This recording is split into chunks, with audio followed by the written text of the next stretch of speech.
Kalau saya lihat kasus Vina ini memang menurut saya sih ada yang aneh ya. Anehnya begini, bukan hanya dari kasusnya yang baru terungkap sekarang, tapi cara pengungkapannya yang sedikit demi sedikit baru dikeluarkan. Ini menurut saya agak ada seperti digoreng gitu. Ya, makanya kalau kita lihat di detail CCTV-nya, potongan-potongan ya gitu. Artinya belum CCTV secara utuh ya. Yang ada itu kan menunjukkan kalau ada gerombolan motor ya. Terus ada sosok wanita yang disebut-sebut dalam CCTV itu berganti celana gitu ya gitu. Jadi ada saksi yang melihat sebelumnya dia ada di sana, bukan Vinanya ya, tapi sosok lain. Ya saya nggak usah sebutin dulu namanya siapa. Ya yang kemudian ternyata dalam CCTV itu nampak dia, tapi sudah berganti kostum. Loh, ini kan aneh juga gitu. Atau kemudian kelihatan juga dalam CCTV itu atau dalam potongan yang saya lihat itu ada yang memegang balok panjang gitu ya, gitu balok ya, bukan golok, balok panjang, ada semacam kayu panjang. Nah dari sini kan sebenarnya clear banget gitu, bisa kelihatan siapa yang ada. Dan menurut saya polisi sekali lagi tidak sulit untuk kemudian mengenali siapa pelaku di dalamnya, sehingga apa?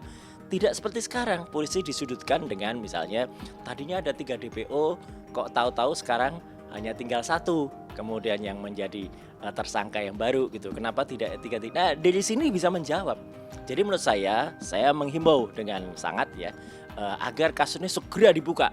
Dan di dalam penutupnya kalau kan mungkin bisa melihat atau mengingat kembali, di sana Kabitumas Polda Jawa menyampaikan apabila ada informasi, ada alat bukti yang lain yang bisa membuat lebih terang benderang dalam kasus ini, mohon disampaikan. Itu artinya bahwa kita membuka diri apabila memang ada informasi dan alat bukti lain yang bisa diberikan kepada kepolisian sebagai informasi tambahan untuk mengungkap kasus ini. Khusus soal CCTV-nya, menurut saya catatannya adalah 1, ya kalau memang ada CCTV, buka sejelas-jelasnya semuanya. Ya, meskipun ini sudah terlalu lama ya, dari tahun 2016 sampai dengan sekarang sudah cukup lama. Tapi kalaupun nanti mendadak ya ada rekaman CCTV-nya, bagi saya secara utuh itu juga menjadi pertanyaan. Berarti selama ini kemana? Disimpan di mana? Soalnya apa? Disebut-sebut ada 3 CCTV yang ada ya. CCTV yang berasal dari 2 minimarket yang ada di sana dan juga CCTV yang berasal dari jalan. Artinya apa? Artinya memang dari dulu ada CCTV itu. Kenapa tidak dibuka? Dan kenapa dibukanya juga baru sekarang, dan itu secara sedikit demi sedikit. Jadi sekali lagi saya sih mendorong ya kasus ini diungkap sejelas-jelasnya. Canggih polisi itu kalau mau ya gitu ya. Tapi juga kenapa misalnya baru kemarin juga dilakukan lagi rekonstruksi ulang gitu, atau malah disebutnya prarekonstruksi. Kemudian ketika dilakukan rekonstruksi, kenapa orang-orang yang ada di dalam minibus HIS itu, yang itu disebut adalah para pelakunya, kenapa tidak dikeluarkan? Dan kenapa hanya di dalam mobil saja, kemudian mungkin mereka hanya nunjuk-nunjukkan kejadiannya. Kenapa tidak transparan?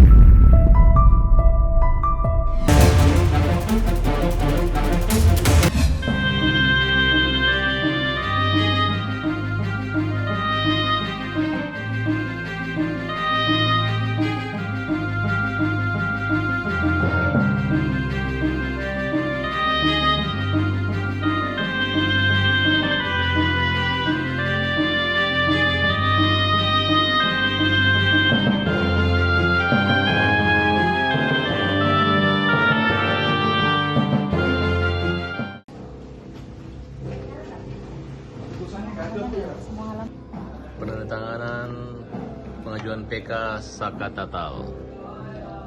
Kantor Hukum Ibu Titin, Pak Krisna dan Farhad Abbas. Disaksikan oleh kakak kandungnya dan para lawyer serta saya sendiri, Farhad Abbas. Ucapkan bismillah dalam hatimu, semoga keadilan akan berpihak dan terang kembali, serta nama baik dapat terpulihkan kembali. Ya, kami siap untuk mengajukan peninjauan kembali buat Saka. Oleh karena itu, terus berjuang. Salam perhatian dari Kota Cirebon. Setelah apel propos udah pasti dibal terus, Pak. Iya. Jadi waktu Saka bilang saya nggak tahu apa-apa Pak gitu loh. Saya nggak ngerti. Terus polisi itu bilang apa? Ya terus mukulin terus sebelum mengakui. Ada perasaanmu? Ya udah babak belur Pak. Jadi udah pasrah Pak. Terus ada satu yang ngaku, terus yang satu ngaku tuh Sudirman tuh. Padahal Sudirman aja tuh saya nggak tahu dia ngelakuin atau enggak. Disuruh ngakunya tuh apa? Mereka disuruh ngakuinnya tuh Yang apa? membuat rangkaian cerita gitu kan? Iya. Seolah-olah kamu terlibat kan, betul nggak? Betul. Seolah kamu tuh berada di mana waktu itu? Yang mereka inginkan tuh apa rangkaian ceritanya? Ada nggak rasa trauma kamu akibat kejadian di penjara ini? Ya kalau rasa trauma sih masih. Terus pertanyaan Bang Tri, kayak gimana kata Bang Tris? Ya agama dipancal. Waduh. Setelah mendengar banyak dari Tata, kejadian cerita kronologis yang aslinya seperti apa, makin meyakinkan saya, memperkuat saya, untuk melanjutkan upaya-upaya hukum seperti apa. Bahwa kami akan mempersiapkan merehabilitasi nama Saka. Kalau memang Saka tidak bersalah harus dibebaskan. Artinya walaupun Saka sudah menjalankan, kita akan memperbaiki nama baik Saka dengan melalui upaya hukum peninjauan kembali. Kasus Vina. Akhir-akhir ini banyak sekali oknum pengacara yang ikut-ikutan mencari popularitas, ikut komen, ikut seolah-olah berjuang, padahal hanya karena mau terkenal. Benar-benar mau ikut namanya pamor, seolah-olah dia adalah pejuang. Ya dibuktikan saja. Kalau misalkan memang tidak bersalah, ya kita kan penonton cuma bisa melihat bagaimana kasus ini berkembangnya kan. Ya kalau misalkan nanti ternyata berkembangnya dia tidak bersalah, kita cuma bisa melihat gitu.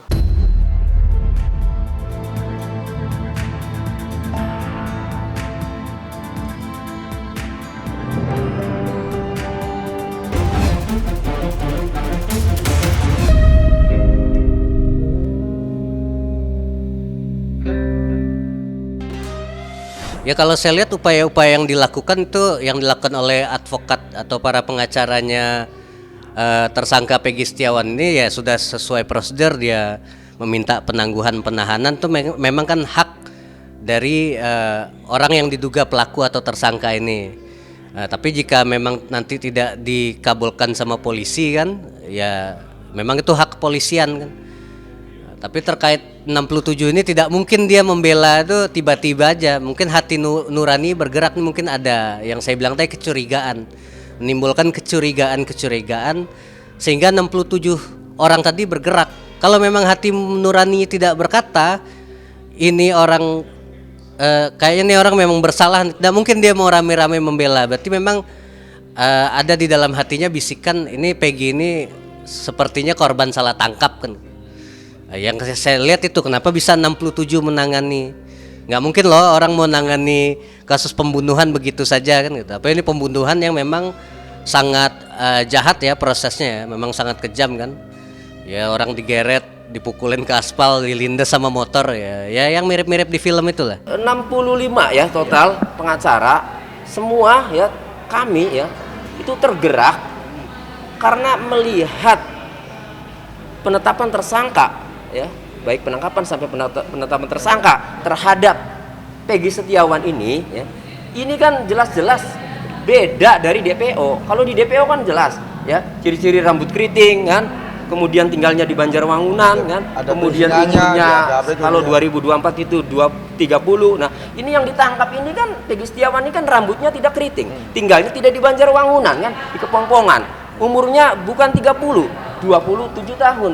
Jadi kemudian didukunglah saksi-saksi yang muncul kan, bahwa pada saat kejadian Peggy Setiawan berada di sana kan, saksinya banyak. Itulah yang membuat ya lawyer tim itu tergerak untuk membela Peggy Setiawan ya, membela Peggy Setiawan untuk menegakkan kebenaran, menegakkan keadilan itu. Jangankan 65, mau 1000 juga nggak ada masalah. Kan yang penting kan dalam masalah pembuktian itu tidak perlu mau 1000 sejuta pengacara, ya tidak ada masalah. Cuman kan sekarang kan kasus ini kan jadi seksi.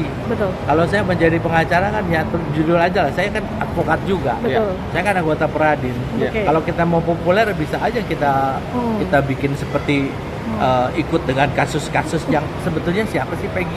Betul. Hanya seorang buruh bangunan. Okay.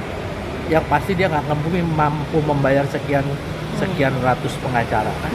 Tapi kan ada kasus seksi kan, gitu. Kalau jadi pengacaranya yang pihak yang korban kan tentunya tidak terlalu seksi. Intinya cuma satu, Peggy cari kuasa hukum yang benar-benar bisa membantu dia. Kami tentunya menerima semua hasil dari keterangan kepolisian. Kalau memang kepolisian mengatakan itu Peggy pelakunya, kita buktikan aja nanti di pengadilan. Kan ada tahapan, masih panjang. Ya orang tua membantah ya bahwa Peggy terlibat kan. Ya memang orang tua itu tahu bahwa anaknya saat kejadian ya itu berada di Bandung, bahkan jauh sebelum kejadian ya memang berada di Bandung. Yang ketiga, bagi keluarga, jika memang keluarga Peggy tadi merasa dizolimi atau merasa hak-hak hukumnya sebagai masyarakat yang dari kalangan biasa-biasa saja tidak diakomodir oleh aparatur hukum, ya bisa melaporkan kepolisian ini atas dugaan maladministrasi kan. Lalu penyidiknya juga bisa dilaporkan ke Propam, baik ke Propam bagusnya ke Propam Mabes Polri kalau memang terhadap proses penyidikan kasus Vina Cirebon ini ada ketimpangan-ketimpangan yang dianggap keluarga, dugaan yang telah dilakukan oleh kepolisian secara resmi menetapkan tersangka itu bisa dibantah. Jadi gak usah takut, laporkan saja. Iya, yang menjadi aneh ini kan pertama yang utama itu Peggy Setiawan ini, masa barang bukti yang dihadirkan STNK, ijazah, raport kan gitu. Saya nggak tahu itu substansinya dengan kasus apa. Lalu yang kedua itu ada yang suka kesurupan itu namanya Linda tadi, yang nama depannya Andi. Itu kan perlu ditindaklanjuti itu. Linda ini nama depannya Andi kan gitu. Itu sudah sudah di cross check. Jadi Linda ini nama depannya Andi karena dia keturunan Sulawesi. Dia kesurupan. Pertama kesurupan itu, hasil kesurupan dia itu menjadi dasar dari sebuah film. Kalau dalam bukti hukum kan kesurupan, kalimat orang kesurupan tuh bukan sebuah bukti hukum, tapi mungkin jadi petunjuk bisa lah. Tapi kalau bukti hukum ya tidak mungkin lah orang kesurupan jadi bukti hukum.